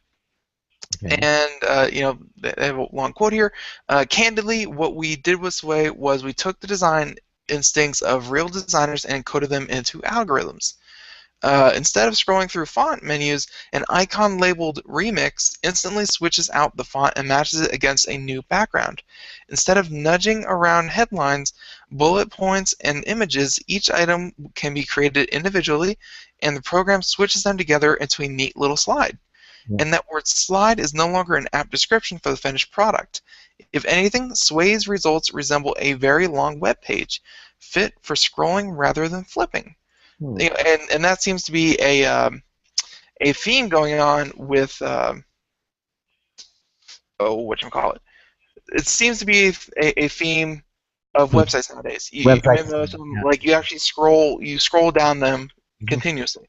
Yeah, I've seen that. Yeah, Even these news stories do that. If you get to the bottom, then you get another, and you get to the bottom, then another news story comes up. Yep, that's a feature that's been happening for a while now. Yeah. So, yeah, it's Sway is apparently the new cut down, slimmed down version of PowerPoint. They want to sway you into using it. Oh. But it. Okay. Sway also makes embedding media from Twitter, Facebook, or photos from a personal device into a seamless experience. But they're wondering whether people will still use PowerPoint's total customization features, which will sacrifice a measure of control to a slightly pushier program, I think. So. I mean, they definitely did some things right. Like, assuming it's obviously a dumbed down version, but I mean, if they simply took stuff out like, hey, you don't have access to 250 different fonts, and hey, you can't really control, how the slides are essentially presented. That's okay. You can still whip up a pretty good presentation just by, saying, giving it the information and letting it organize itself. Mm-hmm. Well, it's not going to dazzle, but it's going to do its job. If you're a PowerPoint user, it's something you might want to check into. I teased this story, and I want to do it. I think we can get it in. We mentioned this from Tech Hive, that Netflix is embracing Android Wear, but fails to turn your watch into a true remote control. Okay. I know you use Netflix a lot, and I use it a lot too. But evidently they've updated their Android app so that friends can send you things to watch, and also has added some rudimentary Android Wear support. So now when a Facebook friend recommends a movie or show, Android users will see options to play the movie, thank the friend, or view more information straight from the notification bar. If you have an Android Wear smartwatch, those actions will carry over to your wrist, so you can quickly thank a friend or have your phone start to play the video. That's kind of cool. Both editions build upon the social feature that Netflix added back in September, as the company has moved away from automatically sharing everything with everyone. And while they are thoughtful uses of Android's notification system, there are still plenty of unrealized potentials for Netflix and Android Wear. For one thing, it'd be nice if Netflix included fast forward, rewind, and volume commands for smartwatch users instead of just the basic play button. That's nice. This would be especially useful for people who watch videos on their tablets, propped up perhaps, or on a nearby coffee table or kitchen counter. But for the author of this article, the dream scenario would be to get a recommendation from a friend and instantly launch the video on Chromecast straight from the Android Wear. Netflix already offers play, pause, rewind controls when casting a video, and those controls will indeed show up on a paired smartwatch, but the missing link is the ability to start the video in the first place. If I could do that without touching my phone and perhaps control Chromecast volume at the same time, it would make Android Wear much more powerful as a living room remote. So, he says that TV controls have the potential to be a killer app for smartwatches, and especially working with the Chromecast. But they're there, but they're not quite there. He just said they're moving in the right direction. I mean, I can see his point. It'd be nice to be able to do everything. Right now, from the Android, you can only start it and stop it. You can't really control it like you can from your iPhone or tablet device. Yep. Yeah. It's the integration we were talking about earlier. It's like, do you really want your smartphone to be able to control your thermostat and your coffee maker and your hot tub? Or, what do you want? So, turns out for TV viewing habits, people want control from everything. Yeah, I know. Hey, there were a lot of stories that we still didn't get to. I don't know if we have time to do any more. Not really, no. I mean, well, okay, here's a really quick one. From the makers of World of Warcraft, from StarCraft, Diablo 3, or Diablo Universe in general, Blizzard. They are Blizzard Activision. They're a huge gaming company, and they released a little while ago a very popular game. It's called Hearthstone. It's very easy to pick up, very, very novice user-friendly, and yet very, very competitive. So, not only was it so easy to use, but whereas whereas World of Warcraft, their most popular game, had 12 million users, their Hearthstone, which was like a little card trading game with with a combat system built in, had 20 million users. Wow. Or a free app. Like you don't have to pay for anything inside this app. Like you don't have to, but I mean you could still pay for microtransactions. But I mean it's very, very popular. A lot of people like it, and it's actually really good, especially for a free app. So it's been out for computers, for Macs, and for iPads for the longest time. But they just announced that Android will be getting Hearthstone relatively soon. Very cool. All right. And they didn't say exactly when, though. No, they haven't said when, but they did say that you're going to need at least an Android tablet built within the last 3 years. So. All right. Well, let me say this. Tomorrow night is going to be our All Linux show with Larry Bushy, and I just want to announce that it's going to be Larry's last show with us. He's been with us for 7 some odd years, and he's going to be passing the baton on to a new Linux correspondent to us. And it turns out that this Linux correspondent was with us before Larry Bushy. He's very, very good at what he does. 90 seconds. Marcel Gagne is going to return to Computer America, and I think he's going to make an appearance on tomorrow night's show as Larry kind of passes the virtual baton over to him. Tomorrow night's topic is going to be applications for Linux that I use every day, and they're just not for Linux. That's going to be the topic. And Larry Bushy will be with us again, and again, we're going to have Marcel Gagne join us for the show. I don't know if he's going to stay for the both hours. 60 seconds. But he's going to be there at least for part of the program. So that's going to be our last Linux show of the year, and then we're going to have those 2 weeks off, and then back on the 6th of January. And then our closing show on Friday, Gene Steinberg and David Perry are going to be with us. We're going to close out the show for the year. Should be a lot of fun. And hopefully you will be here with us.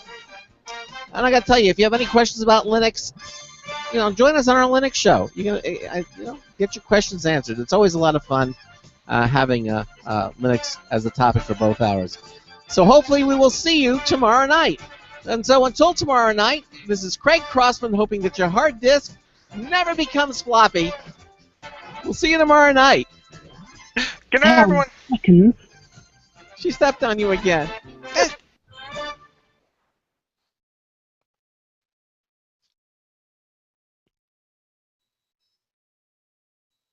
Thank you for using Blog Talk Radio. Goodbye. Okay, everybody, thanks again for watching our live video streaming page. We'll see you on our All Linux show tomorrow night. Okay, take care. Bye-bye. Bye, everyone. Bye.